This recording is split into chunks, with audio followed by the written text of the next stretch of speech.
Patuloy na mga kalat-kalat na malalakas ang ulan sa bahagi ng Southern Mindanao and the rest ng Northern Mindanao mararanasan ngayon dahil dulot pa rin ang surface trough dyan sa bahagi ng Sorsogen at Davao Region.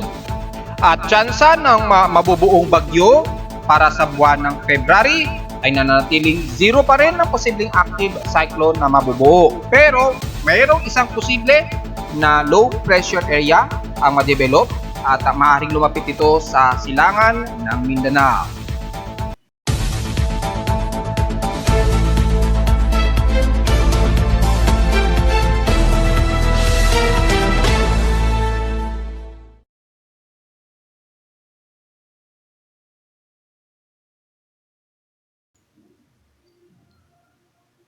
Kung makikita ninyo sa video na ito, galing ito sa YouTube channel at kinuha ko lamang ni-record ko at mula sa courtesy ito ng iba't ibang media gaya ng TV5 at ABS-CBN at sa mga ibang nag-upload sa YouTube at kina-courtesy ko ang video nito mula sa mga media centers ng ABS-CBN at Channel 5. At makikita natin yung matinding pagbaha at lubog karamihan sa may Davao Region na makikita ninyo ngayon sa ating screen na aking i-record yung mga parte na kung saan ay nakararanas ng matinding pagbaha.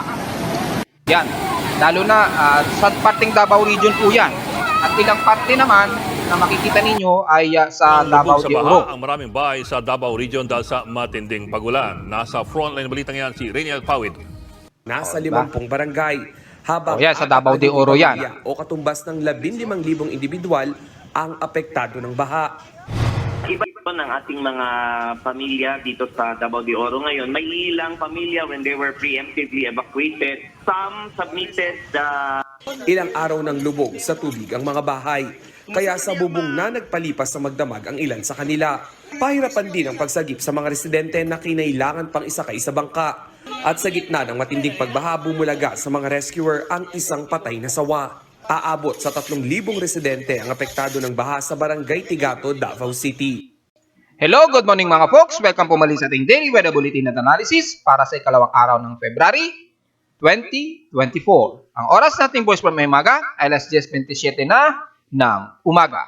Well, mananatiling gloomy at overcast pa rin pero may mga ilang mostly cloudy ang umiiral dito sa atin sa Metro Manila, kabilang na sa amin sa Caloocan, according sa ating current condition. So, manatiling stationary po ang lagay natin sa bahagi ng Luzon, lalo na patuloy pa rin na umiiral ang ating hanging amihan, lalo na sa Northern Luzon area hanggang parte ng Southern Luzon. Pero bahagya itong manipis sa ngayon, kaya yung ating atmospheric pressure ay bahagya ring nabawasan, at medyo nabawasan din ng konti yung sobrang lamig na nararanasan natin sa Metro Manila. Pero yung lamig nito, mas mararamdaman pa rin natin lalo na sa gabi at madaling araw. Sa lowest temperature na naitala na aking weather station so far ay kaninang 5:03 AM nakapagtala kami ng lowest temperature na nasa 24.9 degrees Celsius. Pero kahapon, nakapagtala naman kami ng pinakamataas na temperatura, umabot ng 31.5 degrees Celsius kahapon ito ng hapon at 1:55 PM.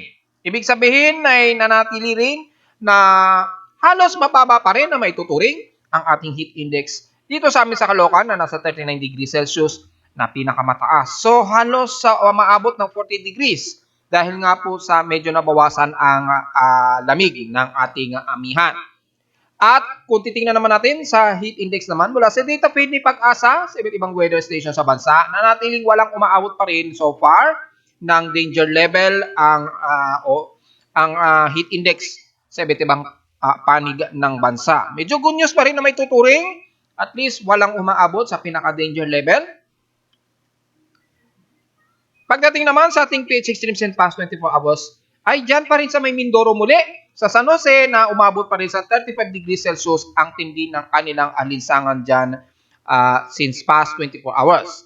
Sa Baguio City ay nasa 14 degrees Celsius na pinakamalamig pa rin temperatura at lowest temperature pa rin yan dyan sa Baguio. Lalo na sa Benguet, sigurado natin yan ay asahan na sa around 11 degrees Celsius o 10 degrees Celsius ang approximate natin dyan sa Benguet dahil mas mataas kasi yung altitude level sa kanila. Sa Inola naman, ang nanatili ang Davao pa rin ang Davao Airport ay nakapagtala sila ng 73 mm na total rainfall. So ngayong araw, magkakaroon pa rin mga sila ng pag-ulan-ulan, pero hindi singlala nung nakarang araw. Sa ngayon, na at least mga ilang moderate at some heavy rain showers pa rin. Kung sisilipin naman natin yung sitwasyon gamit ang ating Doppler satellite imagery na mula sa data feed ng Doppler kay Pag-asa, makikita medyo bawas ang mga water vapor surface according dito sa may Doppler. Pero mas madalas nakakaranas pa rin ng mga ilang moderate and heavy rain showers ang iba't ibang bahagi dyan sa may Northern Mindanao, lalo na sa Cagayan de Oro at ilang portions ng Zamboanga del Norte. Tamay na rin ang bahagi ng Davao Region pa rin at portions ng Sorsogon. Ang continuation na report natin dito regarding dyan ay i-report natin na maya-mayang konti lamang. So, antabay lang tayo mga folks.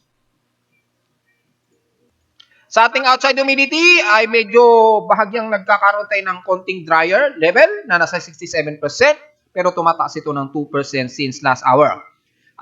Pag madaling araw lamang na mataas ang ating water moisture saturation, kapag madaling araw, typically umaabot ang 83% pa rin ito pag madaling araw.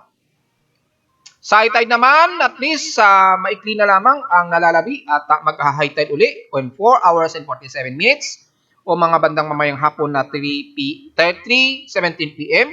oras natin sa Pilipinas na magtataas ang ating level ng karagatan sa may Pangpang ng Manila Bay. So sa ngayon ay bahagyang mababa pa ang level, medyo layo-layo po ng bahagya.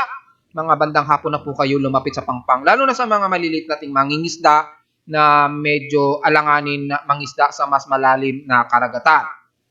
Maganda ang ating air quality so far, good ang ating air concentration. So mukhang maganda ang ating hangin sa paligid so far. Maliban na lamang sa iba't ibang parte ng Metro Manila, depende yan sa taas ng pollution level sa inyong mga lugar. Sa almanak, sumikat ang haring araw kaninang 6:24 AM at inasan lulubog ito mamayang 5:55 PM. Ang pagsikat naman ng buwan na waning gibos at 58% illuminated na lamang, sisikat ito mamayang maghahating gabi halos na 11:49 PM. At kinabukasan naman ito ng umaga, alas 10:52 AM naman ito lulubog. At sa ating local weather outlook para ngayong weekend, hanggang bukas na yan ng Sabado, magiging partly cloudy ang ating maghapon. Medyo mataas daw ang tsansa na pag-ulan sa Metro Manila. Probably light drizzle rains ang aasahan natin. So magdala po kayo ng pananggalang sa ulan just in case na nasa 100% chance daw na uulanin. At bukas naman ng Sabado, magiging klaro daw ang himpapuwid natin sa umaga. Pero magiging partly cloudy to mostly cloudy naman sa hapon at sa gabi.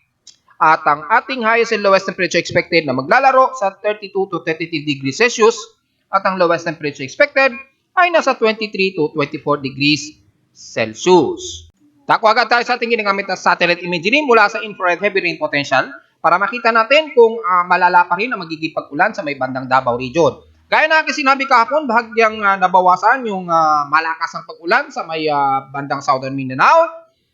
Pero expected na magkakaroon pa rin mga clusterized na mga surface trap dyan, lalo na dyan sa may bandang kanluran ng Mindanao. Makakaranas kayo ng mga moderate and heavy rain potential dyan sa kaduluduluhan ng Zamboanga Peninsula. So, typically, medyo bawas at hindi masyado masama alinsangan ngayon sa inyo dahil mostly cloudy at magiging maulan po ang inyong maghapon. Kabilang na ang bahagi ng Lanao del Sur at bahagi ng Northern Mindanao dyan sa may bandang Cagayan de Oro and the rest ng bandang Lanao del Sur.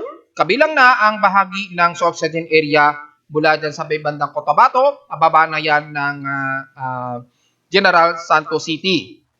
Sa ngayon, medyo mas gloomy po kayo ngayon dyan sa Davao Region, pero expected ang mga kalat-kalat na pag-ulan na may pagkidlat at pagkulog nitong maghapon mga folks. So, magdala pa rin kayo ng mga pananggalang sa ulan, lalo na dyan sa bahagi niyan ng Davao de Oro pa rin at in the rest ng Compostela Valley pa rin. Magiging mostly cloudy pa rin kayo dyan at nakakaranas kayo ng mga ilang light o moderate showers, magiging dyan sa mga sa area ng Surigao del Sur mula Hinatuan, pataas na yan ng Tandag at dyan sa may bandang Kagwat.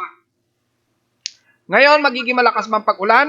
Well, uncertain po tayo at depende yan sa redevelopment ng surface trap dito sa katimugang pahahagi pa rin ng Mindanao sa may bandang Indonesian Peninsula. Expected kasi may mga mabubuo pa rin dyan na mga low pressure systems.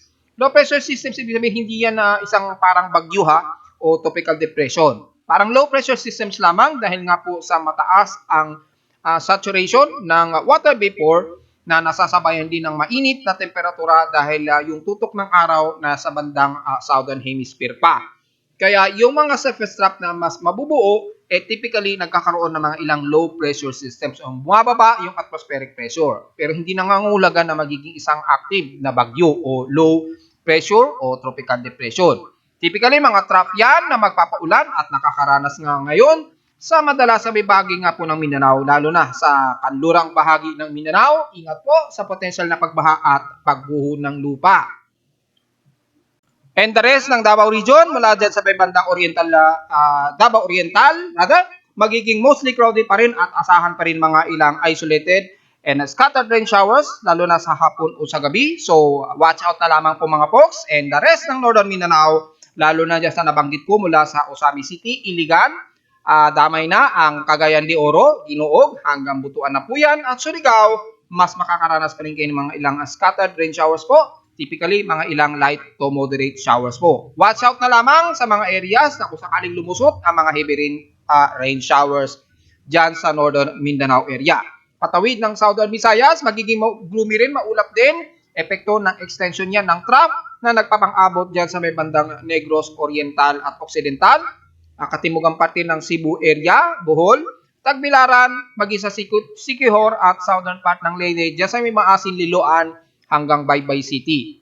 Umaabot na rin yan sa parting norte ng Tacloban, Kapuukan, Palumpon at Isabel. Ingat na naman, magdala na naman kayo ng mga pananggalang sa ulan dahil magiging scattered po ang magiging kalat-kalat ng mga pag-ulan sa halos buong Visayas, maging sa central ng Visayas mga folks. Sa silangan naman sa may Samar Region ay magiging partly tumusikaw din at mga isolated and scattered rain showers din ang iiral. Lalo na dyan sa may bandang Borongan City, Eastern Samar, pababa na yan ng Gian, Eastern Samar. Pero sa norte ay magiging partly cloudy ang mas madalas at asahan na lamang ang mga light rain showers sa hapon o sa gabi. Sa Southern Luzon naman ay mula sa may bandang Masbate, damay na ang Romblon, Burias Island, papasok ng bahagi ng Bicol Region. Mga ilang partly cloudy ang iiral at medyo fair weather po tayo dyan mga folks. Isolated rain showers ang naka-forecast dyan, naglalaro sa hanggang 40 to 60% chance na uulanin sa buong Bicol Region mula Catanduanes hanggang Camarines Norte na po yan. At the rest ng Iriga, papasok na rin yan ng Legazpi City at Sorsogon. Despite na medyo fair weather, pero naka-forecast po na potentially pa rin kayo na may posibleng ulanin nga po sa hapon o sa gabi at madaling araw. So take note at huwag na lang masyadong magbibilad sa tinding sikat ng araw despite na medyo fair weather at partly cloudy. Sa may Mimaropa naman, magiging medyo gloomy po tayo dyan, lalo na sa bahagi ng El Nido hanggang Rojas at Puerto Princesa. Mula Brooks Point, damay na ang Kalayaan Island sa mga isla natin sa may bandang Spratly Islands. Magiging fair weather din po tayo dyan at maaraw. So huwag masyadong magbibilad. Pero pagdating naman ng hapon ay nakataas din po ang forecast na posibleng umabot ng 50 to 60% chance na uulanin, lalo na sa nabanggit ko sa may El Nido hanggang Coron, Palawan. Pagdating naman sa parting ng Mindoro, despite na magiging partly cloudy at may mga isolated rain showers na posibleng umiral, manatiling mataas ang temperatura lalo na dyan sa kalurang bahagi ng Mindoro mula San Jose, Sablayan, pataas na yan ng Paluan dyan sa Oriental Mindoro. Ingat na lamang at huwag masyadong magbibilad sa tinding sikat ng araw at ingat sa biglaang isolated rain showers.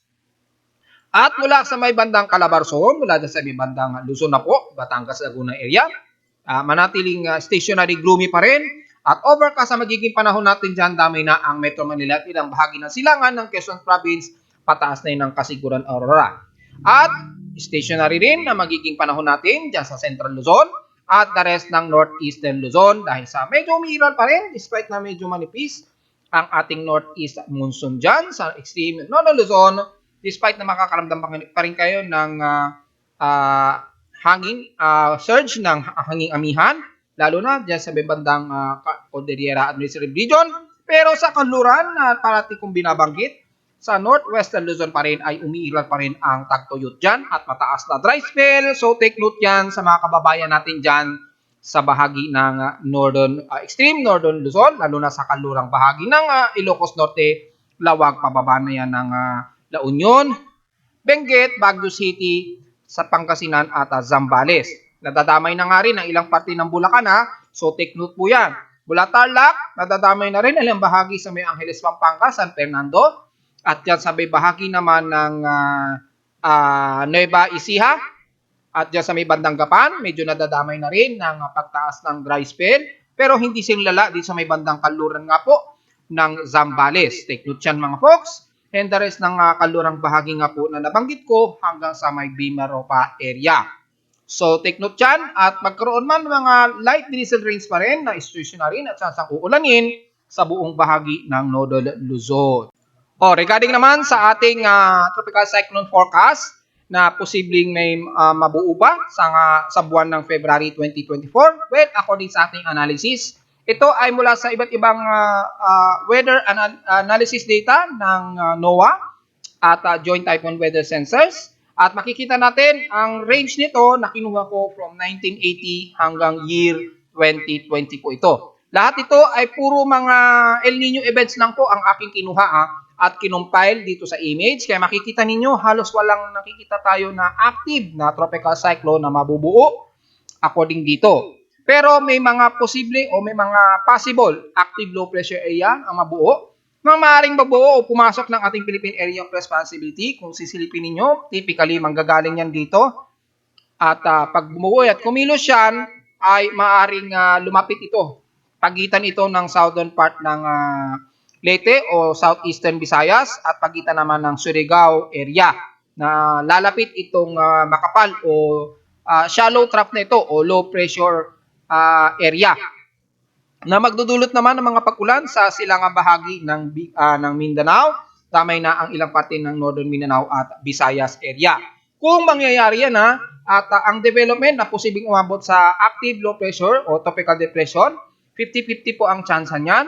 At kung sakaling hindi man mabuo, maaari lamang magdadala ito ng malakasan nga po na pag-ulan. Kasabay ng posible pa rin na patuloy na equatorial trough na mamumuo dito typically sa may southern Mindanao area na magdudulot pa rin ng mga tuloy-tuloy na mga heavy rain showers na matadamay ang bahagi nga po ng Davao Region, Sorsogon area at Compostela Valley. Lalo na dyan sa bahagi ng Davao Oriental area na masyadong madalas na binabaha maging ng Davao de Oro. So take note po yan mga folks maaring wala tayong maaring walang bagyo na mabuo pa rin ngayong buwan, pero yung mga taga Mindanao naman mas makakaranas ng malakasang ulan, epekto pa rin ng equatorial trough o low pressure systems sa may Indonesian Peninsula. Yung drought naman, yung mas epekto ng magiging drought ay mas mararamdaman nito posible po by third week na po ng ngayong buwan. So, bilang paalala ko lamang ito sa ating mga local government units dyan sa Kanluran, lalo na sa Northwestern Luzon po damay na rin ang pahagi ng NCR na umaabot ang epekto ng drought o tagtuyot. So, take note po yan. At pagdating ng third week po ng February, na bago magsimula ang transition into dry season, unti-unti na nating mas mararamdaman yung epekto ng tagtuyot mga folks. So, take note na lamang yan sa ating mga local government units. Paghandaan na po natin ito para sakaling mangyari na yan ay meron tayong sapat na water reserves at paghandaan na rin ang cloud seeding just in case. At base naman sa ating tropical cyclone assessment monitoring sa ating West Pacific Basin na binabantayan ay manatili pa rin aktibo ang low pressure systems sa may bandang southern Mindanao areas pa rin. So expected na mga active na surface trough na iiral at magpapaulan pa rin dyan lalo na sa bahagi ng Davao Region sa Southern Mindanao area. At dahil aktibo pa rin o halos parang monsoon season o habagat season kasi ang katulad ng mga pag-ulan dyan sa may bandang Indonesian Peninsula. So asahan yung mga extension trough. Kay Pag-asa naman yung extension ng low pressure area o trough ng low pressure area. Tinatawag nila itong trough ng low pressure area. Kasi nga po, mabababa ang atmospheric pressure dyan. Kaya mataas ang saturation ng mga water vapor na nagdudulot po ng malakas ang pag-ulan dyan. na nadadamay nga ang katimugang parte ng Mindanao. Pero asahan na wala pa rin tayo na asahan na mamumuo na active na low pressure area o anumang posibleng mabubuong bagyo sa susunod na 5 araw pa o mahigit 1 linggo. At makikita natin ang mababa pa rin ang tsansa maging sa ating global traffic hazard natin ginagamit mula. At syempre, sa courtesy ni ng NOAA at makikita natin ay way below pa rin o below average rainfall pa rin yung probability hanggang sa susunod o ikatlong week na daw ng February. So, expect natin hanggang February 20 daw na ngayong buwan ay posibleng magiging mababa pa rin yung probability ng mga pag-ulan. Sa ating global spectral model ay despite na patuloy pa rin umiiral ang hangi-amihan, pero bahagyang manipis na ito hanggang sa susunod na this coming weekdays ay medyo manipis ito pero patuloy pa rin naiiral ito na magkakaroon ng mga simoy na malamig na hangin pa rin sa Northern Luzon hanggang sa Luzon at iiral pa rin ng mga mas mauulap na himpapaw rin dyan sa silangan ng Visayas hanggang this coming weekdays. Ang forecast nito ma-extended hanggang February 5, 2024 na po. Pero yung posible pa rin na mabubuong bagyo ay wala po, negative pa rin po, maliban na lamang sa mga surface trap dito sa may bandang Indonesian Peninsula. Maging sa mean sea level pressure na natiling matataas, ang atmospheric pressure natin naglalaro sa 1,012 to 1,016 ang iiral sa buong bansa. Kaya yung potential na mapupumo ng low pressure area sa silangan ng bansa ay napakaliit po dahil yung stream ng high pressure area ay napakataas pa rin mga folks. So wala tayong expectancy niyan. At sa alon naman ay manatiling mataas po ang pag-alon natin sa buong silangan ng bansa. Well, epekto na rin ng ating northeasterlies o northeast monsoon na magdudulot din ng malakas ang gale force winds. Kaya sa mga maliit na sasakyang pandagat natin o mga mangingisda, kumari ay restrain muna tayo, lalo na sa silangan ng Mindanao, dahil bukod sa surface trap, may mga malakas na hangin dyan sa silangan ng Pasipiko natin. At bukod din sa northeast monsoon natin sa may bandang Southern Luzon, inaasahan din ang gale force winds. At ang alon, umaabot ng 1.25 meters ang taas. Kaya maaaring sa susunod pa na 2 araw, manatiling mataas ang alon natin sa buong silangan ng bansa o eastern seaboards ng bansa natin. So, take note yan mga folks ha. At mga potential pa rin na babahain dyan naman sa bahagi ng Sorsogon area mula dyan sa BARMM at halos buong Sorsogon area. At nabanggit na po natin, mataas pa rin at tsansa na babahain dyan mula Kidapawan, Coronadal at Cotabato. Damay na rin ang bahagi ng General Santos City at dyan nga po sa Barm hanggang sa may portion ng Lanao, Lanao Lake at Marawi area.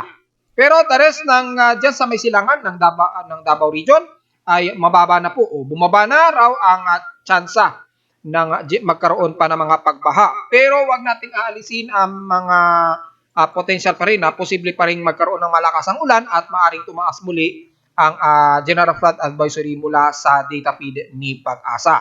Sa ngayon, ang buong Sorsogon po ang nakataas na ating nabanggit hanggang sa Barm ay ingat na lamang sa mga potential na pagbaha.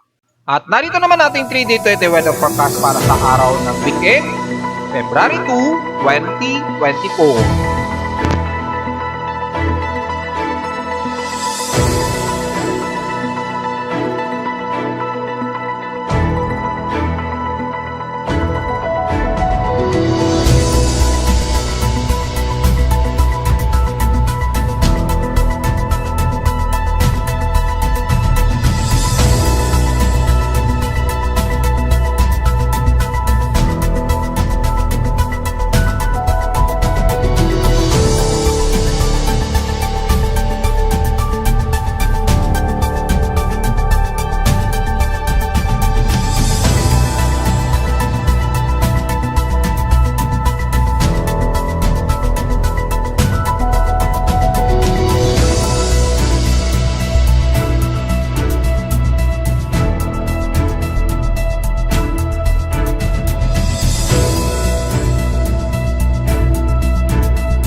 At hanggang dito na lang po ating Daily Weather Bulletin at Analysis para sa araw ng Biyernes, February 2, 2024. Huwag po kalilimutan na mag-like, share, and subscribe po sa ating YouTube channel at visit lamang anytime sa ating website na www.pimoweather.com para sa mga gusto nyo pang malaman na detalye sa ating ulat panahon na hindi natin nabanggit ngayong umaga.